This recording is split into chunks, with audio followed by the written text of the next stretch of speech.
네, 오늘은 조직신학책 11부 교회에 대한 이야기를 보겠습니다. 491페이지 표지 부분 11부 교회론의 이해 이렇게 되어 있습니다. 그리고 이제 안에 있는 챕터를 보면 6개의 챕터가 있는데 교회의 본질, 그리고 교회의 구성원, 교회의 목표, 교회의 지도자직, 교회의 정치제도, 교회의 성례의식, 이렇게 6개 부분으로서 많은 내용을 다루고 있습니다. 이 제목을 항상 살펴본다는 것은 그 내용을 요약하고 또 학습 목표를 잡기에 아주 좋습니다. 그래서 읽기 전에 먼저 이와 같이 큰 제목을 살펴보는 것이 필요합니다.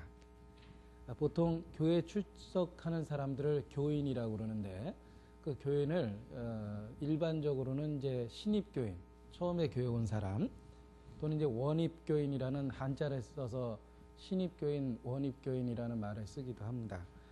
그리고 보통 6개월 이상 되고 15세 이상 된 사람을 학습교인이라고 그러고, 그리고 이제 정식으로 세례받고 다니는 교인을 세례교인 이렇게 이야기합니다. 세례교인일 경우에는 이제 재직이나 성가대원 또는 교사 등이 될 자격이 있다라고 얘기합니다. 그리고 또 전입교인이라는 말을 쓰는데 다른 교회 다니다가 온 사람, 뭐 이런 사람들을 전입교인이다. 보통 교회에서 이제 그런 용어로 우리 안에서 사용되는 것이 아니라 보통 교회에서 일반적으로 그 용어 정의를 할 때 그렇게 정의를 합니다. 구약에 나타난 교회 그림자의 대표적인 것은 하와 또는 리브가, 이런 모습이 그 구약 성경의 모형으로서 교회의 모습이다라고 얘기할 수 있습니다. 그리고 신약 성경에 이르러서 교회를 비유한 그 가장 중요한 개념은 그리스도의 몸된 교회라는 표현을 쓰고요. 또 하나는 그리스도의 신부라는 말을 씁니다. 그리고 또 하나 있죠. 하나님의 성전, 이런 말로 교회를 표현합니다. 그래서 이 세 가지 비유는 기억할 절대적 필요가 있습니다. 교회를 비유한 세 가지 표현, 그리스도의 몸, 그리스도의 신부, 하나님의 집, 성전, 이렇게 이제 비유를 합니다. 그 각각의 비유는 강조점을 달리 갖고 있기 때문에 다양한 교훈을 끌어낼 수가 있습니다. 그리스도의 몸이라는 건 존귀함이라든지 어떤 그리스도의 일부로서 보호되고 있다라는 그 교훈을 얻어낼 수 있고, 또 신부라는 개념은 사랑의 대상이라는 그 개념, 또 돕는 배필이 신부의 역할이기 때문에 주의 일에 참여해야 되는 그런 교훈도 끌어낼 수 있습니다. 그리고 성전, 또 하나님의 집, 이런 것은 김대중 씨 집에는 김대중 씨가 살죠. 하나님의 집에는 하나님이 늘 계신다. 그래서 우리와 함께 계신다, 이런 모습을 성전으로 이렇게 또한 표현할 수 있습니다. 그래서 이 세 가지 비유는 신약 교회의 가르침의 핵심이기 때문에 절대적으로 기억할 필요가 있습니다. 사단은 가장 그 핵심적인 부분을 주로 공격하게 되어 있습니다. 전쟁할 때 상대방의 약점을 치는 것, 치명적인 부분을 공격하는 것이 지혜겠죠. 사단도 마찬가지입니다. 가장 핵심적인 부분을 공격해 들어오는데, 그 사단의 공격의 대상이 되는 부분을 몇 가지 예를 들어 본다면 그리스도의 신성을 공격합니다. 그리스도의 신성을 무너뜨리면 대속의 가치가 없어지기 때문에 그렇습니다. 그래서 사단은 그리스도의 신성을 공격하고, 또 흔히 말하는 이신칭의 믿음으로 의롭다함을 받는다라는 핵심적 진리를 공격하게 되어 있습니다. 그리고 성경 자체를 공격해서 성경의 신뢰성을 떨어뜨리려고 합니다. 성경의 영감성을 부인합니다. 그리고 또 하나는 교회에 대한 공격을 하게 되어 있습니다. 이 교회는 현재 지상에서 하나님의 뜻을 이루는 도구이기 때문에 그렇습니다. 그래서 사단은 가장 치명적인 부분을 공격하는데 이와 같은 핵심적 교리들을 주로 공격하고, 많은 이단이 이러한 데서부터 잘못되어 가고 있다는 걸 알 수 있습니다. 신약 성경을 읽어보면 전체가 27권이고 바울의 서신서가 14권이라고 얘기하는데 그 14권을 이야기할 때는 히브리서를 포함했을 때 14권이 되는 겁니다. 히브리서가 바울의 서신이라는 근거는 없지만 의인은 오직 믿음으로 말미암아 살리라라는 바울의 그 교훈이 로마서, 갈라디아서 그리고 히브리서의 연장선에서 같이 그 거론되고 있기 때문에 바울의 서신서일 거다. 또 편지마다 표적이기로 내가 이렇게 쓴다 그러면서 그리스도의 은혜가 모든 사람에게 있을지어다라는 그런 그 인사말을 다는데 그것도 바울의 독특한 인사로서 히브리서와 일치하기 때문에 또 히브리서도 바울의 서신서다라고 대부분 이렇게 추정합니다.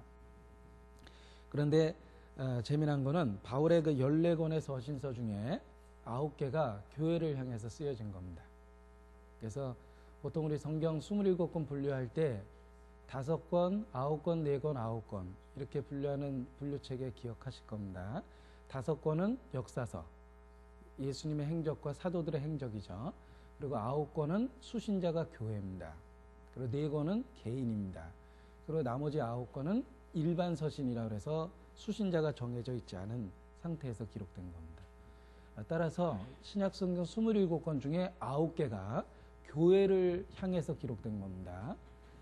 그렇다면 만일 신약시대에 교회에 참석하지 않는 사람이 있었다면 그 바울의 서신서의 혜택을 입지 못했을 겁니다.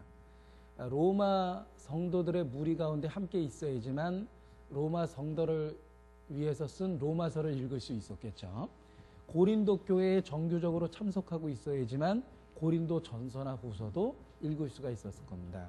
그래서 신약의 9권이 교회를 향해서 쓰여졌다는 것은 교회에 정규적인 출석을 했을 경우 그러한 그 교훈을 받았을 거라는 것을 알 수 있습니다. 지금도 마찬가지입니다. 지금도 우리에게 필요한 교훈을 주실 때 교회의 정규적인 출석이 말씀 공급의 원천이 된다라고 이야기할 수 있습니다.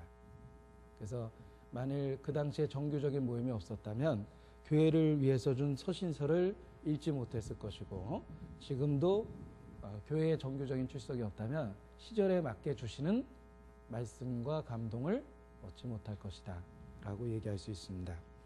신약 성경 전체를 통해서 나타나는 교회는 통계적으로 23개의 교회가 있다라고 이야기합니다. 493페이지에 차례대로 보겠습니다. 교회의 본질입니다. 인용된 본문은 마태복음 16장 18절입니다. 함께 읽겠습니다.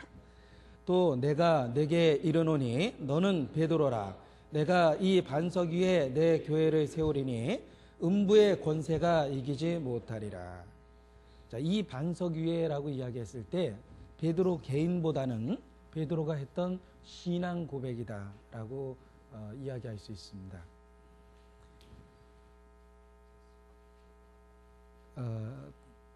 닦아둔 것 외에 다른 터를 닦아둘 수 없으니 이 터는 그리스도라라는 그 바울의 강한 표현이 있습니다. 오직 터와 반석은 예수 그리스도만이 될 수 있다는 것을 알 수 있습니다.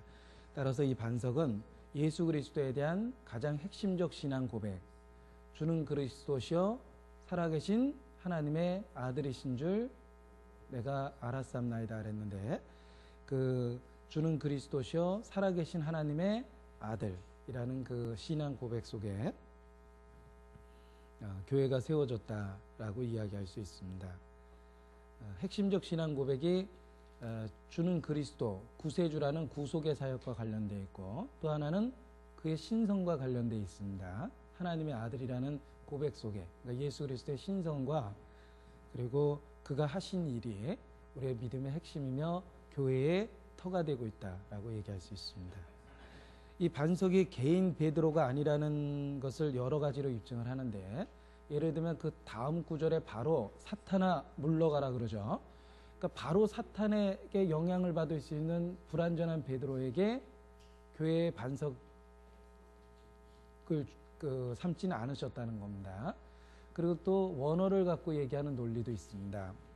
이 앞에 있는 베드로라는 말은 헬라어로 페트로스인데 뒤에 있는 반석은 페트라, 원어상의 차이가 있다는 거죠. 그래서 베드로라라는 말은 페트로스고 그리고 뒤에 있는 건 페트라다. 그 차이점이 무엇이냐? 페트로스는 작은 돌멩이고 페트라는 거대한 바위라는 뜻입니다. 그러니까 작은 돌멩이 같은 베드로를 반석을 삼은 게 아니라 페트라라는 거대한 바위를 반석을 삼은 겁니다. 그런 이제 원어상의 구별을 갖고 개인 베드로가 아니다라는 이야기를 하기도 합니다. 자, 서론 부분을 보면 교회라는 말이 상이한 의미로 다양하게 사용되고 있다라고 얘기하면서 5가지 예를 들고 있는데, 교회라는 말을 쓸 때 하나님을 예배하는 사람들의 모임 이렇게 쓸 때도 있고, 또는 교회 건물, 대부분 사람들이 이제 건물을 일컬으면서 이야기하죠. 그리고 또 하나는 어떤 특정 교파를 지칭할 때 어느 교회 다니세요 뭐 이런 겁니다. 그 다음에 어느 지역에 있는 일정한 교회를 또 지칭할 때 쓰기도 합니다. 그리고 이제 5번째로는 그리스도의 보편적인 몸을 나타내는 성경적 용어로 쓰기도 합니다. 이렇게 이제 다양하게 교회를 부르고 있기 때문에 교회에 대한 정확한 이해가 필요하다라는 부분이 서론 부분에 있습니다. 494페이지 첫 번째 패러그래프에 보면 하나님께서 제정하신 3가지 제도가 있다.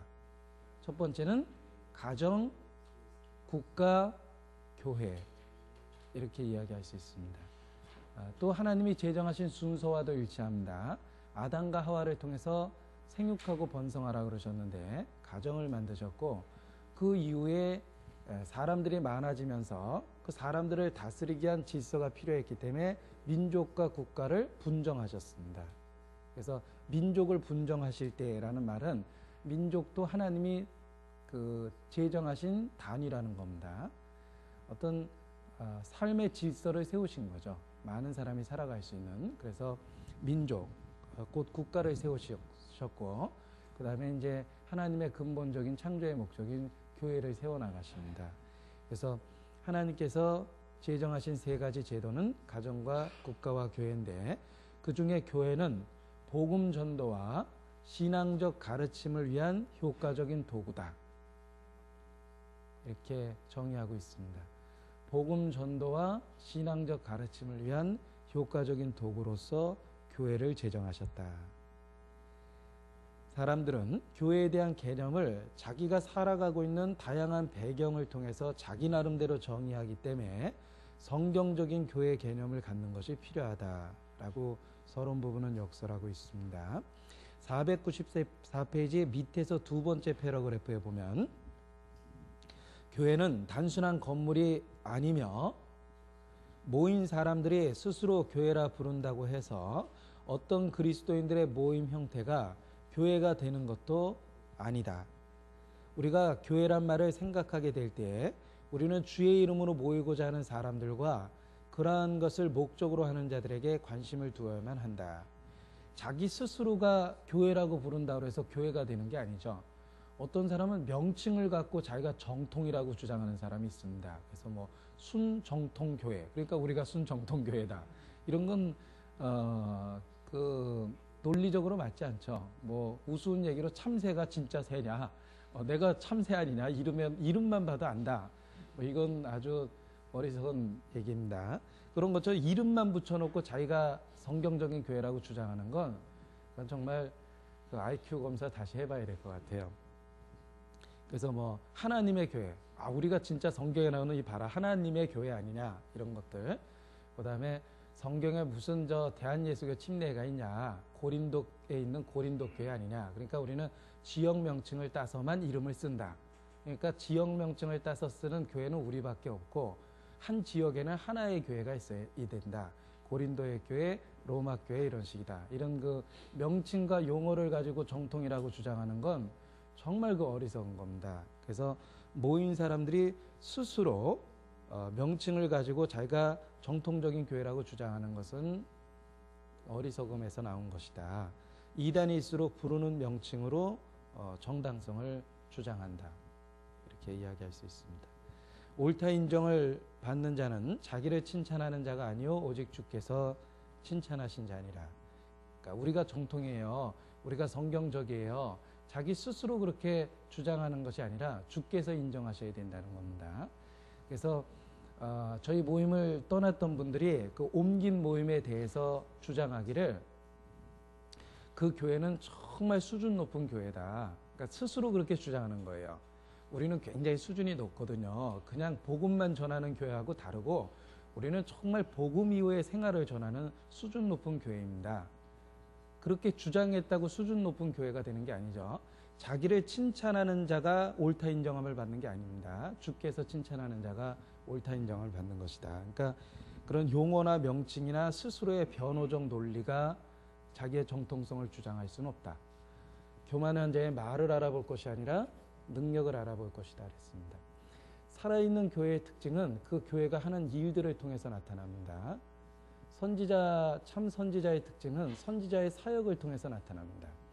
예수 그리스도가 구세주라는 것은 나의 하는 그 일로 인하여 믿으라 라고 말씀하셨습니다. 꽝 잡는 게 매라고 전도인도 마찬가지입니다. 명칭을 갖고 있다고 솔직히 전도인이 아니죠. 나는 전도사다, 나는 목사다, 이런 그 명칭이 그 사람의 그 사역을 입증해 주는 건 아닙니다. 실제로 전도를 하고 실제로 목사의 역할을 할 때 그 사람의 사역이 그 직분을 입증해 주는 거라고 얘기할 수 있습니다. 그래서 우리 개인적으로 과연 내가 하나님께 쓰임이 되고 있는가? 내가 주옥과 같은 설교를 많이 하고 있다. 혼자 그렇게 생각하면 안 됩니다. 누가 나의 설교를 듣고 감동과 변화를 받고 정말 근본적인 삶의 전환을 갖게 되는가? 이런 걸 주시해서 봐야 됩니다. 나는 주옥과 같은 설교를 늘 하고 있다고 생각하면서 듣는 사람이 안 변한다면 그거는 자기의 그 선지자성을 의심해야 됩니다. 그래서 복음을 전했을 때 상대방이 변화를 받고 또 권면했을 때 상대방에게 변화가 일어나고 이런 것을 통해서 우리가 하나님께 쓰임이 되고 있구나, 우리가 정말 주의 일꾼 되었구나라는 것을 스스로 검증할 수 있습니다. 그런데 언제부턴가 내 주변에 그러한 변화가 일어나지 않는다. 그러면 정말 촛대를 옮긴 게 아닐까? 혹시 내가 쓰임이 되지 않는 것은 아닐까? 그렇다면 그럴 만한 이유가 있는 것이 아닐까? 이렇게 자기를 늘 되돌아보는 것이 필요합니다. 교회는 교회의 사역을 통해서 정통성을 입증할 수 있습니다. 전도인도 사역을 통해서 자신의 일꾼됨을 입증할 수 있습니다. 그래서 그 열매를 보아 나무를 안다라는 말씀은 우리에게 아주 스스로를 검증할 수 있는 기준이 되는 말씀이다 라고 얘기할 수 있습니다. 고린도전서 9장 생각난 김에 찾아보겠습니다. 고린도전서 9장 1절입니다. 내가 자유자가 아니냐, 사도가 아니냐, 예수 우리 주를 보지 못하였느냐, 주 안에서 행한 나의 일이 너희가 아니냐, 다른 사람들에게는 내가 사도가 아닐지라도 너희에게는 사도니 나의 사도됨을 주 안에서 인친 것이 너희라. 나의 사도된 것을 주 안에서 인친 것이 너희라 그랬죠. 바울을 통해서 변화된 고린도 성도 자체가 바울의 사도성을 입증하고 있는 겁니다. 고린도 후서도 하나 찾아보겠습니다. 고린도 후서 12장 12절입니다.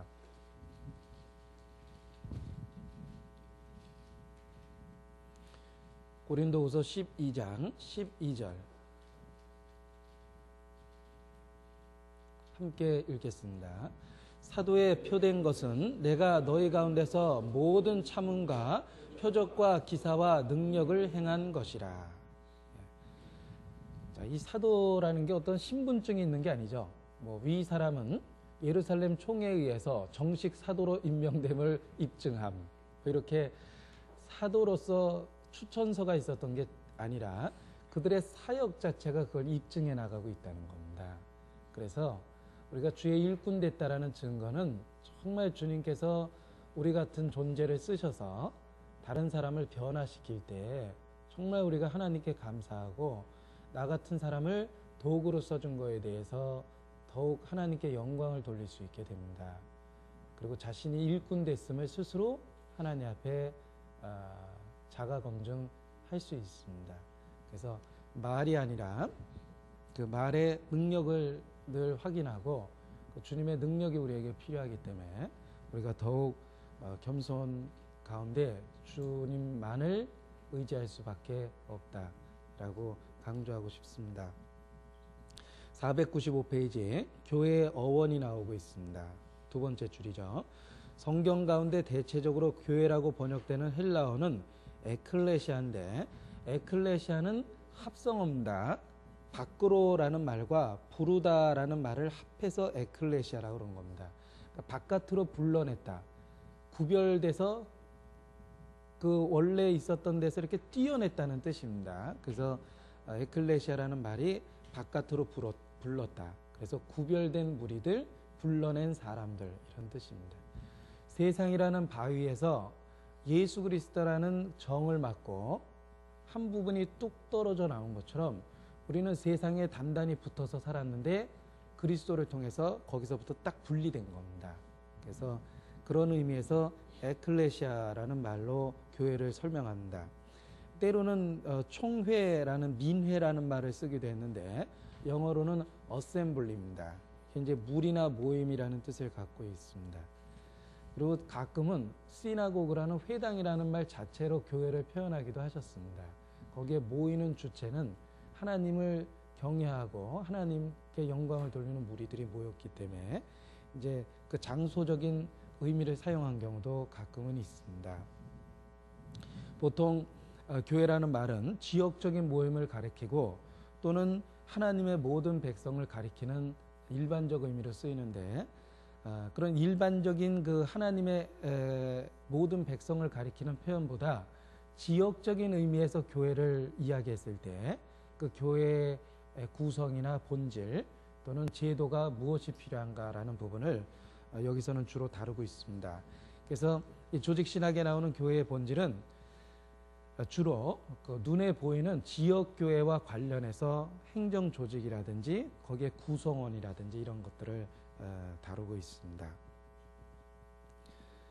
495페이지 밑에서 6번째 줄부터 제가 읽겠습니다. 지역교회는 그리스도인들의 모임 자체 그 이상이다. 교회는 올바른 목적을 위해 모여야 하며 올바른 권위를 지니고 있어야만 한다. 그리고 교회 자체를 증대시켜야 하고 올바른 조직체 형태를 띄어야 한다. 또한 마지막으로 교회의 사역에 신뢰성을 가져다 주기 위해서 교회의 존속에 대한 하나님의 확증 표시가 있어야만 하는 것이다. 능력이 나타나야 된다는 거죠.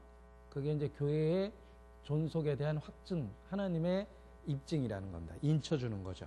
그래서 잘못하면 살았다 하나 죽은 교회도 있고 그리고 촛대를 옮긴 교회도 있을 수 있다는 겁니다. 계시록에 촛대를 옮기겠다고 그러셨죠? 그리고 살았다 하나 실상은 죽은 자라는 말도 있습니다. 그것은 교회 중에 그런 그 교회가 있다는 거죠. 명칭과 형식만 갖고 있는 죽은 교회도 있고 그리고 한때 쓰임이 됐으나 지금은 촛대가 옮겨버린 교회도 있다라는 겁니다. 따라서 살아있는 하나님이 함께 하시는 그런 그 교회로서 하나님의 확증 표시가 있는 그런 모임을 찾아야 되겠다라는 이야기를 하고 있습니다. 교회의 신뢰성은 교회를 양육하고 증대시키기 위한 성령의 은사가 표현되는 걸 통해서 분명해진다라고 말할 수 있습니다. 자, 496페이지에 교회의 본질과 관련해서 첫 번째는 교회는 세례받은 신자들의 모임이다 라는 뜻입니다. 그래서 교회는 먼저 그 구성원이 신자, 믿는 사람이어야 되고 두 번째는 그들이 주의 명령에 따라 세례를 받아야 되고 그리고 세 번째는 또 공통으로 모이기를 원해야 되며 모여야 된다는 겁니다. 그래서 이제 교회의 본질은 세례받은 신자들의 모임이다 라고 얘기할 수 있습니다. 이 모임이라는 말은 일정한 그 형태로서 계속해서 반복적으로 그 사람들이 같은 목적을 갖고 이렇게 모여야 된다라는 의미를 갖고 있습니다. 그러니까 모임이라는 말을 우리가 사용하지만 그 말을 구체적으로 정의해 보면 같은 목적으로 정교적으로 이렇게 모이는 그런 형태가 모임이죠.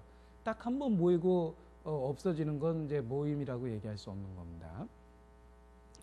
그리고 교회는 그런 그 같은 목적을 갖고 정규적인 모임을 가져야 되고 또한 신자들로 이루어져야 된다. 반드시 그리스도를 인격적으로 아는 사람들이 교회에 속해 있어야 한다라는 이야기가 497페이지 네 번째 줄에 있습니다. 그러므로 반드시 예수 그리스도를 인격적으로 아는 사람들만이 교회에 속해야 한다. 자, 그리스도를 인격적으로 알아야 된다는 말을 많이 씁니다. 그것은 교리에 대한 지적 동의가 구원은 아니다 라는 걸 설명할 때 그리스도와의 인격적 관계를 이야기합니다. 그래서 단지 교리에 대한 시인이 아니라 그리스도를 개인적으로 인격적으로 알고 그리스도와 개인적인 관계를 갖고 있다는 겁니다. 그게 이제 진정한 신자라는 뜻입니다. 그 다음에 세례받음이라는 말은 우리는 세례가 구원의 조건은 아니다라고 분명히 이야기할 수 있지만 그러나 구원받은 사람은 첫 번째 순종하는 것이 세례를 받아야 된다는 겁니다.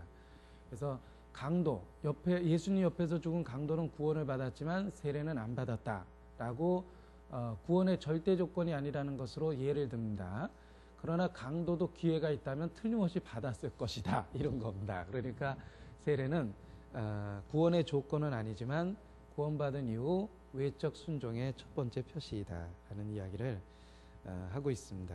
그래서 구원받은 강도도 기회만 주어졌다면 반드시 세례를 받았을 것임을 암시하고 있다. 공식적으로 제자됨의 상징이 세례다라고 이야기합니다. 자, 그리고 497페이지 그리스도의 몸이라는 말은 그리스도의 몸이다라고 그러면 생각나는 게 있죠. 머리의 명령에 절대 복종한다는 겁니다.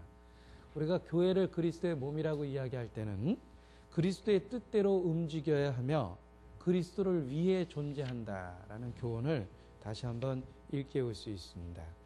그리고 그리스도의 몸이라는 것은 항상 그리스도가 그 가운데 임재하고 있다라는 것도 설명해 줍니다. 나도 너희들 가운데 있다라는 말은 항상 그리스도가 임재하고 그리고 우리 가운데 역사하심을 나타내는 말입니다. 그리고 교회의 본질은 성경적 가르침 아래에 있다는 겁니다.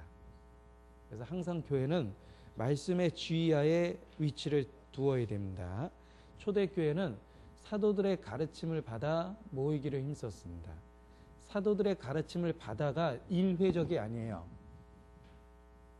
계속해서 가르침을 받았다는 뜻입니다. 그러니까 계속적인 말씀의 공급 아래, 말씀의 권위 아래 있었다는 겁니다. 그리고 그들은 바른 행실로서 신자됨을 입증했다는 거죠. 자, 우리 디모데후서 3장 기억하실 겁니다. 모든 성경은 하나님의 감동으로 된 것으로 이렇게 시작하죠. 예수 그리스도 안에서 구원에 이르게 한다라고 되어 있고요. 그 다음에 거기까지만 외우면 안 돼요.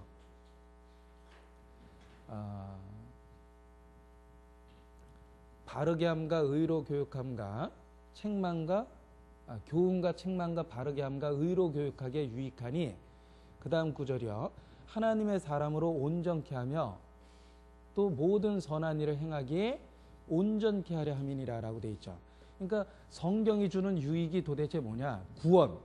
그렇죠. 그러나 거기서 끝나면 절대 안 되는 겁니다.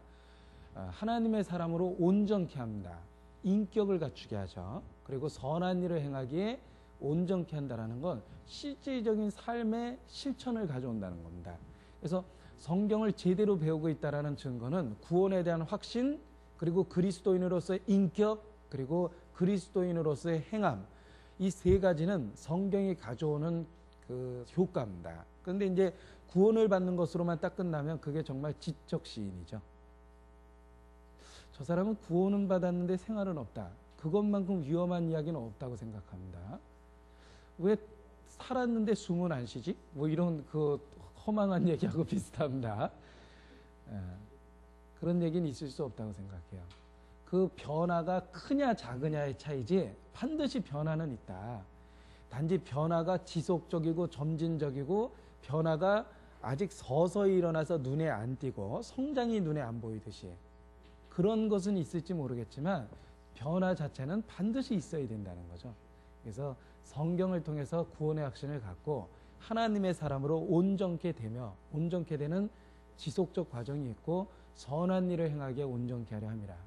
행함이 나타난다는 겁니다. 그래서 구원을 받고 그리스도인으로서 인격을 갖추게 되고 실질적인 삶의 실천이 나타나는 것, 그것이 이제 신자됨의 증거고 성경의 그 권위 아래에 있을 때 말씀의 지속적인 공급을 받을 때 그런 일이 일어난다는 겁니다. 그래서 하나님의 말씀은 교리적인 내용뿐만 아니라 실생활에 그것을 우리 안에서 실천시켜서 삶의 방식에 영향을 미치게 된다, 이런 겁니다. 그러니까 말씀의 아래에 있게 되고 말씀에 계속적인 영향을 받고 있는 상태, 이게 이제 진정한 교회입니다. 그 다음에 조직에 있어서는 하나님은 질서의 하나님입니다. 자, 그 구절을 찾아보죠. 고린도전서 14장입니다. 33절.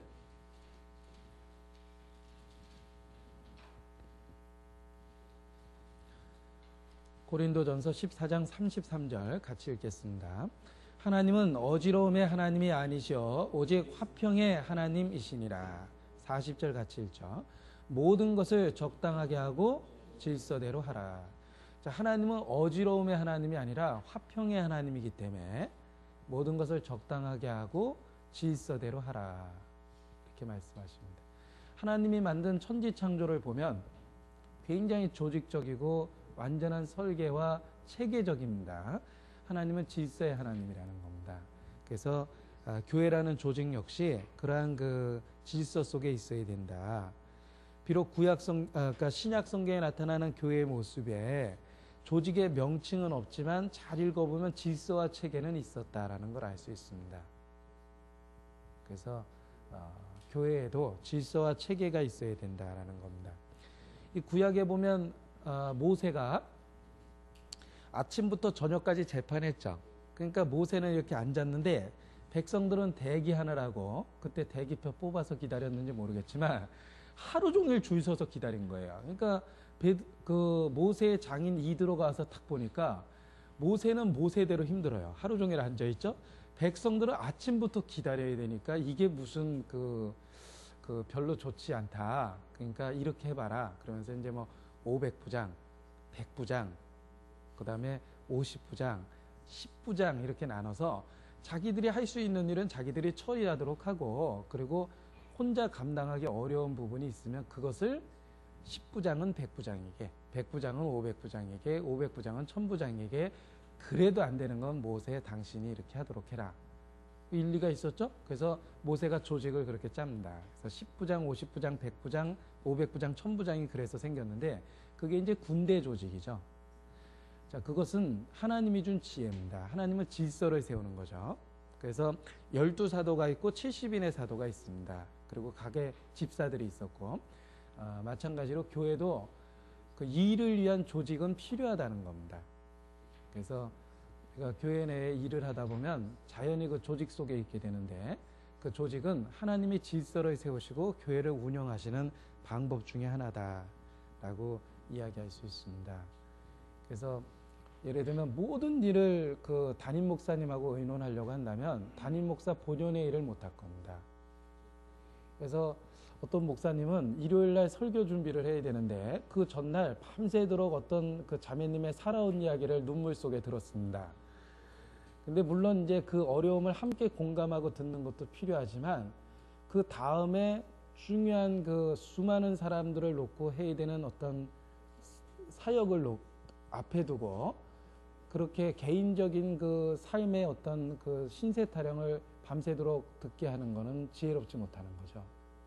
그래서 실제로 그 일을 조직적으로 경중을 정해서 규모 있게 하는 것은 필요하다라고 이야기할 수 있습니다. 그래서 조직이라는 게 특히 이제 잘 짜여졌을 때 우리가 그 피곤해하지 않고 효과적으로 일을 할 수 있게 된다라고 말할 수 있습니다.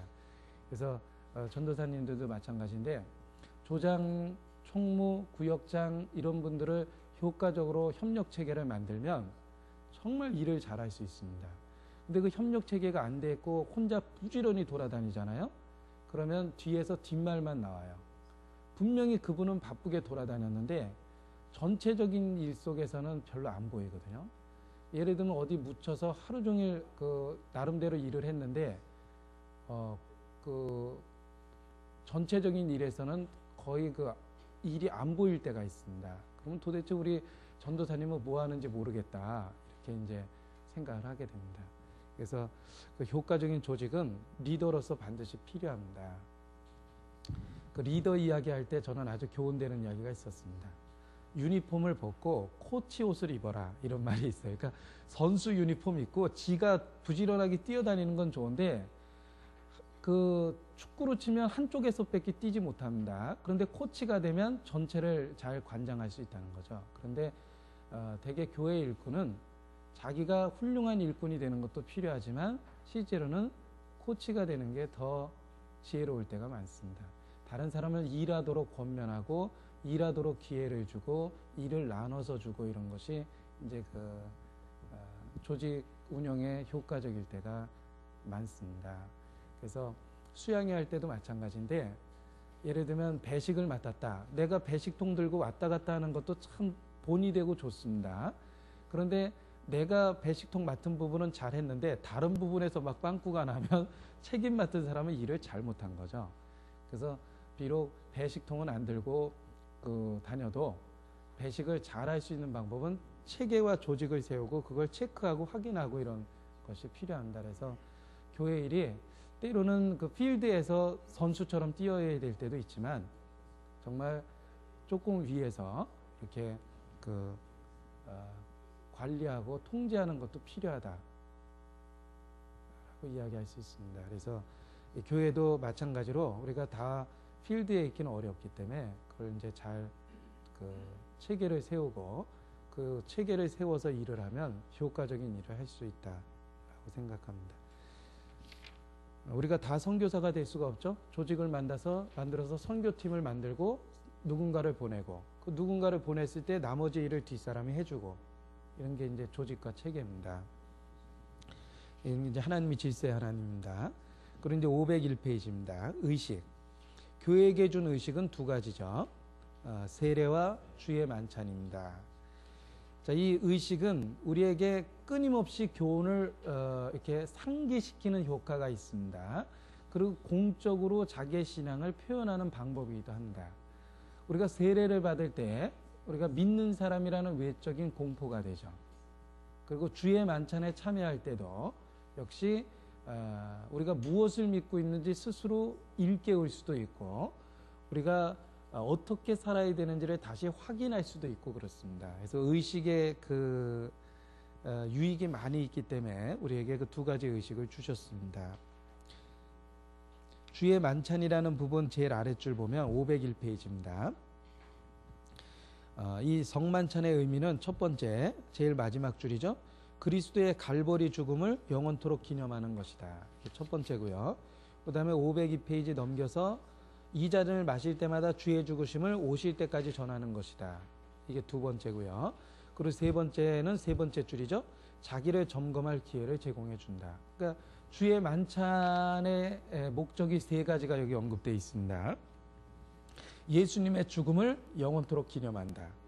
그리고 두 번째는 우리가 주의 죽으심을 전하는 방법, 가장 핵심적인 메시지를 일깨우고 그것을 전하는 도구나 방법이 되고, 그리고 세 번째는 우리가 어떻게 살아야 될지 자기 점검의 기회가 된다. 이런 목적으로 이제 성만찬을 진행한다는 겁니다.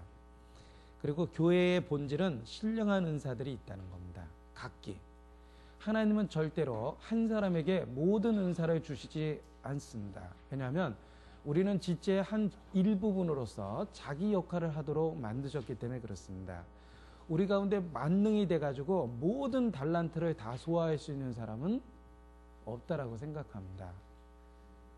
바울과 같은 위대한 사역자도 더디오 같은 대필자가 필요했고, 그리고 브리스길라와 아길라 같은 협조자들이 필요했고, 디모데와 또 누가와 같은 동역자들이 필요했습니다.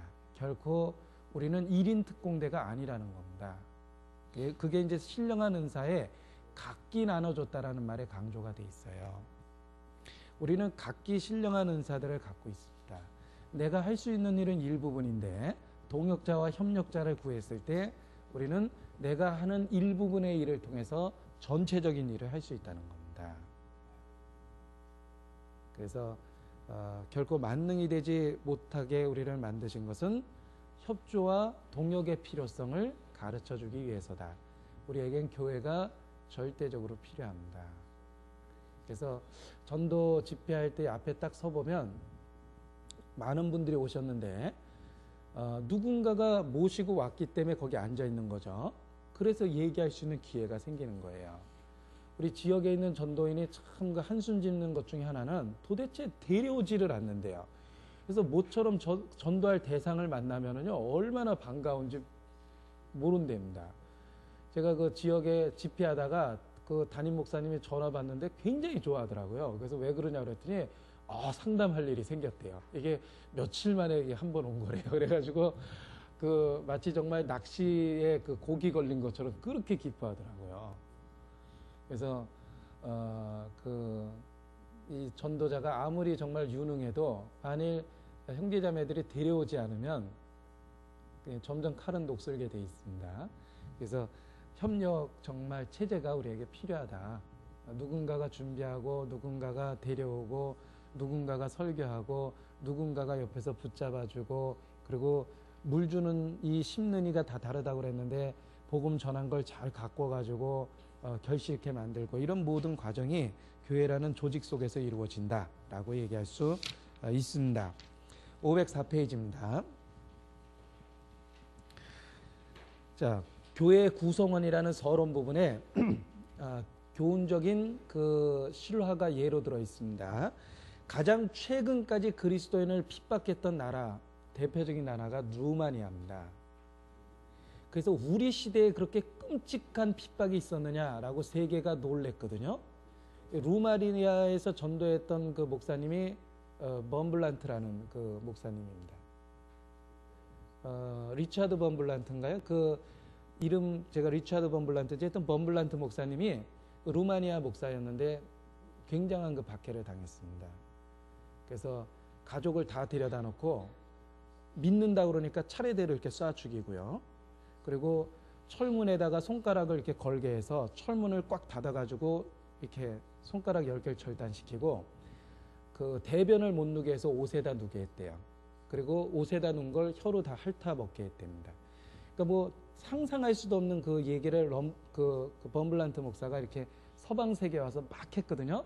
그러니까 사람들이 두 가지 반응을 보였어요. 하나는 이제 어떻게 그런 일이 있을 수 있냐라고 그 우리 시대에 정말 그 핍박에 대해서 교훈을 받은 분들이 있고 또 하나는 비난한 분이 있어요. 그런 끔찍한 얘기를 해가지고 막 우리를 저렇게 정서적으로 혐오스럽게 만드느냐 이렇게 반응한 분이 있는데 그 범블란트 목사님은 서방 세계에 와서 나는 도대체 이런 식으로 살아가고 있는 그리스도인을 이해할 수 없다. 루마니아에선 상상도 못할 일이다. 우리는 목숨을 걸고 신앙생활을 했는데 서방 세계 그리스도인들은 이렇게 편안하고 이러한 좋은 환경 속에서 이렇게 죽은 모습으로 사는 것이 너무나 이상하다. 막 이렇게 정말 그 외쳤던 분입니다. 그래서 그분 책이 우리 가운데 많이 읽혀지고 있죠. 그게 이제 루마니아인데 그 루마니아에서 왜 그 기독교인을 핍박했냐면 재미있어요. 법률이.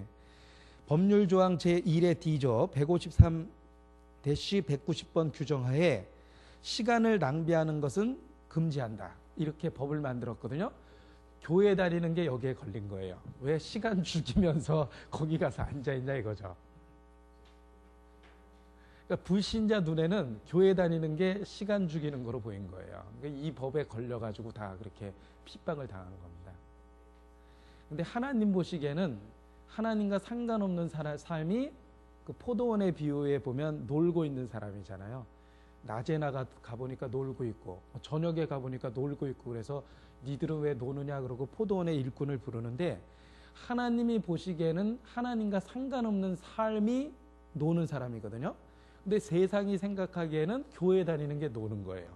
그러니까 이게 얼마나 가치관이 그 차이가 있는지 알 수가 있습니다. 이 시간 낭비라는 구실을 삼아 그리스도인을 핍박했는데 실제로 그리스도인은 모이기를 힘쓰면서 자기의 그 역할을 최대한으로 발휘할 수 있다는 겁니다. 가끔은 초교파적인 활동을 핑계 삼아서 지역교회에 참석하지 않는 사람이 있다. 그것은 아주 잘못된 것이다. 우리는 지역교회의 일부분이 돼서 자기의 역할을 최대한으로 할 수 있다라는 이야기를 하고 있습니다. 이 교회의 여러 유익이 있는데 505페이지에 굵은 글자가 있죠. 교회의 여러 유익. 그 중에 말씀의 위탁, 일꾼들의 모임, 그리스도 중심의 교육 장소, 신자들을 세우는 장소. 이것이 이제 교회의 유익입니다. 그래서 우리하고 직접적으로 관련되어 있는 것은 성경 연구와 가르치는 것이 가능한 곳이 교회입니다. 그러니까 끊임없이 말씀의 공급을 받을 수 있다는 거죠. 그래서 왜 교회의 신자가 되어야 하는가라는 부분이 509페이지에 있습니다. 자, 509페이지 왜 교회의 신자가 되어야 하나라는 부분은 굵은 글자를 읽기만 해도 이제 그 설교의 대지가 되는데 510페이지부터 번호를 붙여가면서 제가 읽겠습니다. 1. 교회에 가입하는 것은 우리가 하나님과 갖는 교제의 증거를 제공해 준다. 2. 굵은 글자입니다. 교회에 참여하는 것은 우리를 하나님의 말씀의 사역 아래 놓이게 한다. 3.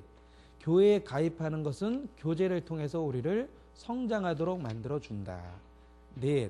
512페이지 교회에 참여하는 것은 신약 성경의 모범을 완성하는 것이다. 이렇게 이제 교회 참여의 유익을 이야기하고 있습니다. 그리고 교회 교인이 되려면 먼저 신앙 고백이 있어야 되고 순종의 의미로 세례를 받아야 하며 교리에 대한 지식과 동의를 가져야 되며 그리고 네 번째는 윤리적 일치를 가져야 된다는 거예요. 믿었다면 믿는 사람처럼 살아야 된다. 그게 교인이다. 이런 뜻입니다. 그 다음에 517페이지 교회의 목표를 보겠습니다. 서론 부분입니다. 모든 제도는 그 제도가 그 목적들을 수행해낼 때야 비로소 그 제도의 존재를 정당화할 수 있다. 한 기관의 목표들은 그 기관의 방향 개념을 잡아주며 그곳의 행동 과정을 규정해 준다. 목표가 있어야지만 방향이 생기고 방법론이 생기고 행동 과정을 정할 수 있다는 거죠. 그래서 목표가 있어야 되는데 교회의 목표가 뭐냐? 거기에 518페이지 굵은 제목이 있죠. 복음 전도가 첫 번째입니다. 그래서 복음 전도를 위해서는 비전이 있어야 되는데 담임 전도에는 비전이 있어야 된다는 거예요. 구약 시대에는 선견자라고 그랬죠. 미리 보는 거예요. 담임 전도인이 비전이 없으면 목표가 없어집니다. 교회가. 그러면 현상 유지하기 바쁘죠. 그런데 반드시 전도인은 선견자가 돼서 교회의 비전을 가져야 된다는 거예요. 그래서 현재 상태를 유지하는 것이 아니라 담임 전도인은 비전을 갖고 그걸 내적으로 확신하고 추진해야 된다. 그리고 복음 전도를 위해서 절대적으로 필요한 게 520페이지에 있는 동정입니다. 이 동정이라는 게 말이 좀 어감이 이상하지만 이뤄진 영혼을 불쌍히 여기는 마음이 있어야 돼요. 그래서 엉뚱한 얘기하는 사람 또는 의심하는 사람, 이단적 교리를 얘기하는 사람에 대해서 우리의 감정이 무엇입니까? 분노입니까? 실망입니까? 아니죠. 분노와 실망 이전에 동정이 있어야 된다는 거예요. 왜 저런 걸 믿지? 그 영혼에 대한 불쌍함을 가져야 된다는 거죠. 그래서 우리가 복음 전도를 효과적으로 하는 방법은 분노와 실망이 아니라 동정이죠. 불쌍히 여겨야 돼요. 그래서 막 구원에 의심을 하는 분이 있으면 그걸 들으면서 불쌍히 여겨야 되고, 그리고 죄에 얽매여 있는 분을 보면 불쌍히 여겨야 됩니다. 그리고 복음 대적하는 사람 보면 불쌍히 여겨야 돼요. 그래야지 복음 전도할 마음이 생깁니다.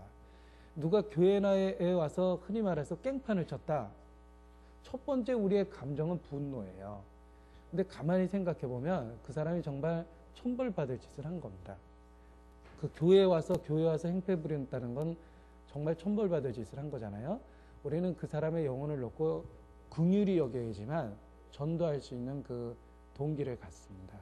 근데 대부분 우리는 분노를 하지 이단적 가르침에 대해서 분노하지 긍휼히 여기는 게 적다라는 거죠.